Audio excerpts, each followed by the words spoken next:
কাতল মাছের অনেক রেসিপি তো খেয়েছেন।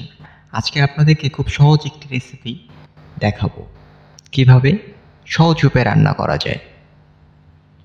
প্রথমেই লবণ, হলুদের গুঁড়া এবং মরিচের গুঁড়ো দিয়ে সুন্দর করে মাছটা মাখিয়ে নেব, মেডিটেশন করে নেব।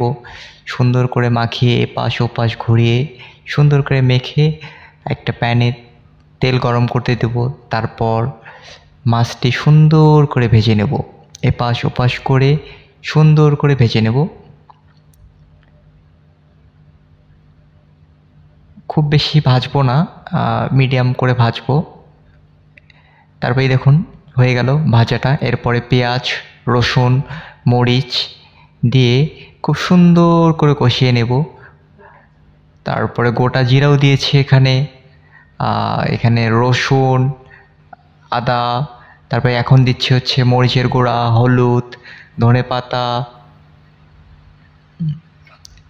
এসব দিয়ে সুন্দর করে কষিয়ে নেব।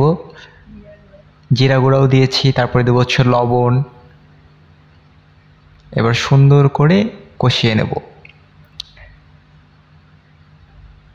যতক্ষণ পর্যন্ত তেলটা উপরে আসবে না, ততক্ষণ পর্যন্ত আমরা কষিয়ে নেব। কষিয়ে নেওয়ার পরে আমরা এখানে জল দিয়ে দেব। জল দিয়ে নিয়ে আবার সুন্দর করে ফোটাবো। যখনই উপরে বলক চলে আসবে তখন মাছটি ছেড়ে দেব। এই দেখুন উপরে বলক চলে আসছে। আমরা ভাজা মাছটি ছেড়ে দিচ্ছি। এখানে ছেড়ে দেওয়ার পর সুন্দর করে একটু হালকা করে নাড়াচাড়া করে আমরা উপরে ঢাকনাটি দিয়ে দেব।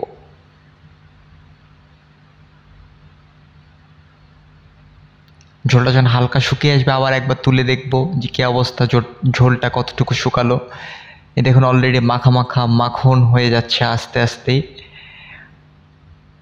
আর একবার ঢাকা দেব, দিয়ে আর কিছুক্ষণ পরে আমরা এটা পরিবেশনের উপযোগী হবে। এই দেখুন অলরেডি ঝোলটা শুকিয়ে এসেছে, পুরো মাখন একটু তৈরি হচ্ছে।